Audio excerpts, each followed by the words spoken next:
सब मिलके पुकारोगे तो लौट आएगा माजी।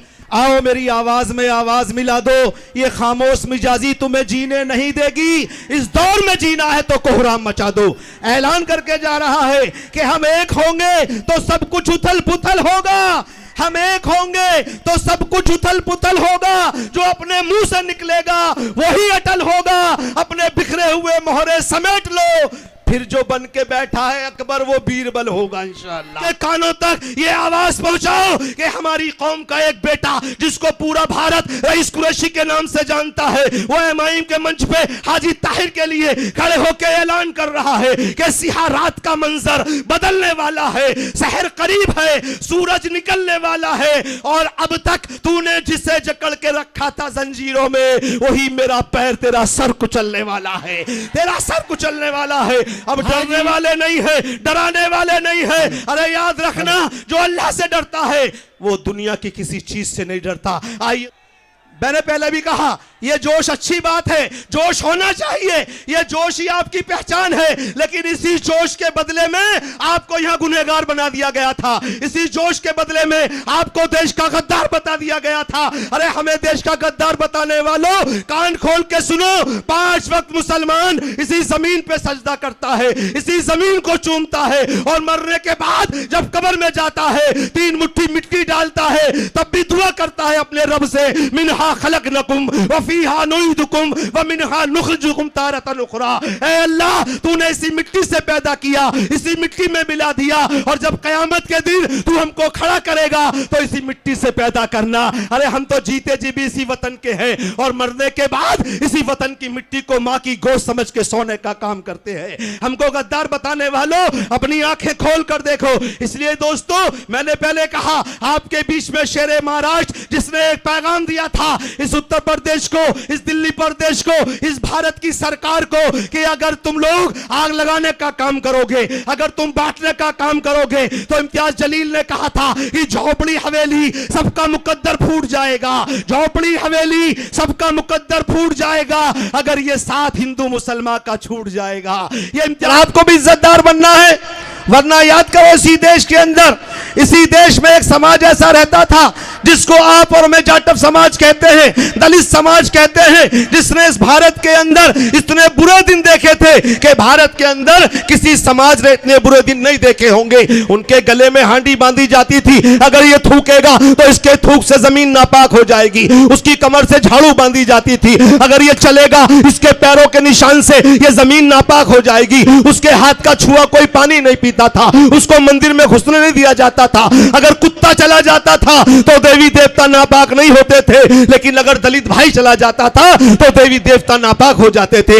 आखिर कौन सी चीज उनके पास आ गई, कौन सा फार्मूला उनके पास आ गया कि इसी देश में एक बाबा साहब भीमराव अंबेडकर के मिशन को लेकर मान्यवर काशीराम उठे और मायावती जी के हाथ को पकड़ा, और इस देश और प्रदेश में किसी को गाली नहीं दिया, किसी को बुरा नहीं बोला, किसी को डंडा नहीं मारा, किसी से झगड़ा नहीं किया। क्या कहा? सिर्फ एक बात कहा मायावती काशीराम जी ने, लोगों याद रखना कि जब भी चुनाव आ जाए, चुनाव के बीच में मैं जिसको भी तुम्हारे बीच में अपना टिकट देके भेज दूं, तो उसकी जात ना पूछना, उसकी बिरादरी ना पूछना, उसकी दाढ़ी ना देखना, उसकी टोपी ना देखना, अपना वोट उसको देके घर चले आना, तुम इस देश में राजा बना दिए जाओगे। आप फैसला करो, वो कौम के जिसके बच्चों की बारातें कभी घोड़े पे चढ़ने देने की इजाजत नहीं थी, जिनकी बहन बेटियों की आबरू को लूट लिया जाता था, लेकिन जब मायावती और काशीराम जी ने यह काम किया, उन्होंने सबको टिकट दिए। पंडित जी मार रहे थे, टिकट दिया, ठाकुर जी मार रहे थे, टिकट दिया, बनिया भाई पीट रहा था, टिकट दिया, बहन जी ने, काशीराम जी ने सबको टिकट दिया। और सबको टिकट देने के बाद में जब देखा इसी भारत के अंदर, तो भारत की राजनीति के अंदर उबाल आ गया। आप देखो उबाल कैसे आता है, इस देश की राजनीति में उबाल कैसे आता है। आओ गौर करो मेरे दोस्तों, सिर्फ 5 मिनट 10 मिनट आपके बीच में आपके जहन को खोलने की कोशिश कर रहा हूं। माहौल कैसे बनता है, कोशिश करो। इस देश और प्रदेश के अंदर जितनी हुकूमतें बनती और बिगड़ती है, इस समाज की पार्टी होती है, जिस समाज का नेता होता है, उसी समाज की की इज्जत और आबरू महफूज रहती है, उसी समाज का वकार महफूज रहता है। वरना जिसकी पार्टी नहीं, जिसका नेता नहीं, जिसका अपनों में से अपना सियासी लीडर नहीं, जिसका अपनों में से अपना सियासी अमीर नहीं, उसको कोई नहीं पूछा करता, उसको कोई नहीं पूछता। आप याद करो, आजादी के बाद में एक ही पार्टी हुआ करती थी, कांग्रेस पार्टी। हम ही लोग कांग्रेस पार्टी को वोट देते थे। क्या भूल गए कि कांग्रेस पार्टी की हुकूमत थी, मेरी उर्दू जुबान को खत्म कर दिया गया। कांग्रेस की पार्टी की हुकूमत थी, मेरे आरक्षण को, रिजर्वेशन को खत्म कर दिया गया। ऐ मुस्लिम कौम के लोगों, तुम नहीं जानते कि रिजर्वेशन आज मुसलमानों का होता, अगर मुसलमान का रिजर्वेशन कांग्रेस पार्टी ने अगर खत्म ना किया होता, आज हम भी हुकूमत में बैठे होते। आज हमारे बच्चों के कांधों पे सरकारी राइफल होती, हमारे भाइयों के सीने पे सरकारी वर्दी होती, हमारे बच्चों के हाथों में सरकारी कलम होता। लेकिन किसने किया?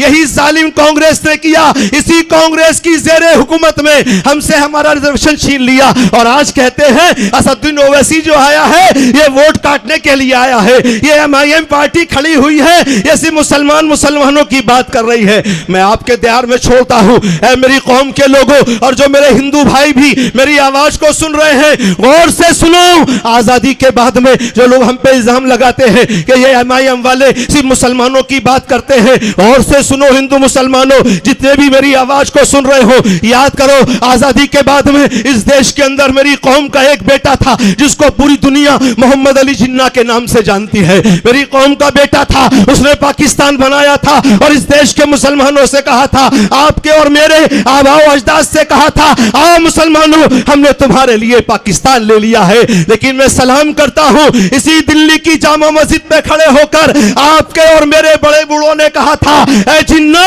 जा, तुझे तेरा पाकिस्तान मुबारक, हिंदुस्तान हमारा है, हम हिंदुस्तान में रहने का काम करेंगे, हिंदुस्तान का खाएंगे, हिंदुस्तान का पिएंगे, हिंदुस्तान में जिएंगे, हिंदुस्तान में मरेंगे, और मरने के बाद दो गज जमीन होगी, वो तेरे वतन पाकिस्तान की नहीं बल्कि मेरे वतन हिंदुस्तान की होगी। ये हमने नारा दिया था। इस देश में हम पे इल्जाम लगाने वालों, बताओ आजादी के बाद में क्या किसी मुसलमान ने मुसलमान को नेता माना था? नहीं मेरे भाई, हिंदू मुसलमान सब सुनो, आजादी के बाद में किसी मुसलमान ने मुसलमान को नेता नहीं माना।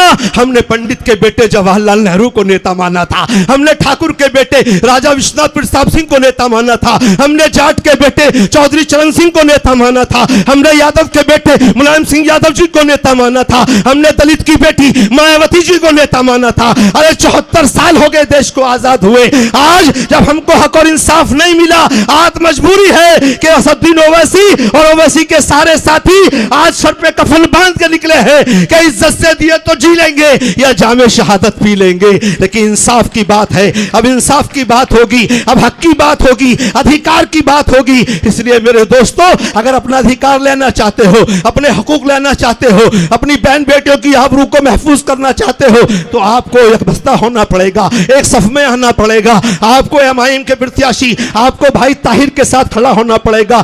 एक एक आदमी को ताहिर बनकर आपको चुनावी मैदान में निकलना होगा, और जितने बेईमान मैदान में हैं उनको जवाब देना पड़ेगा। मेरे दोस्तों, ज्यादा नहीं है, बताऊंगा अभी इंशाअल्लाह, अभी बताऊंगा कितने लोग बेईमान हैं। आपके मुस्तफाबाद में नहीं, पूरे दिल्ली प्रदेश में नहीं, पूरे भारत में कितने मुसलमान हैं जो बेईमानी कर रहे हैं कौम के साथ, दगा कर रहे हैं कौम के साथ। इंशाअल्लाह वक्त आएगा, अभी है हम मंच पे, अभी मंच चलेगा, ईशा के टाइम सिर्फ रोका जाएगा पर चंद मिनट के लिए, नमाज के लिए, उसके बाद फिर शुरू किया जाएगा। इंशाअल्लाह तफसीली गुफ्तगू होगी, क्योंकि आपके और मेरे सदर भी आने वाले हैं। मैं भाई दोस्तों, आपके बीच में मैं एक मेहमान जो बाहर से चल के आए हैं, जो एमआईएम के प्रत्याशी भी रहे मीरापुर के अंदर, मैं उनको दावत देता हूं। मेरी मुराद अरशद राणा साहब से है, बड़े अदब के साथ वो आए और वक्त की किल्लत को देखते हुए मुख्तसर अंदाज में अपनी बात को रखें। भाई अरशद राणा साहब।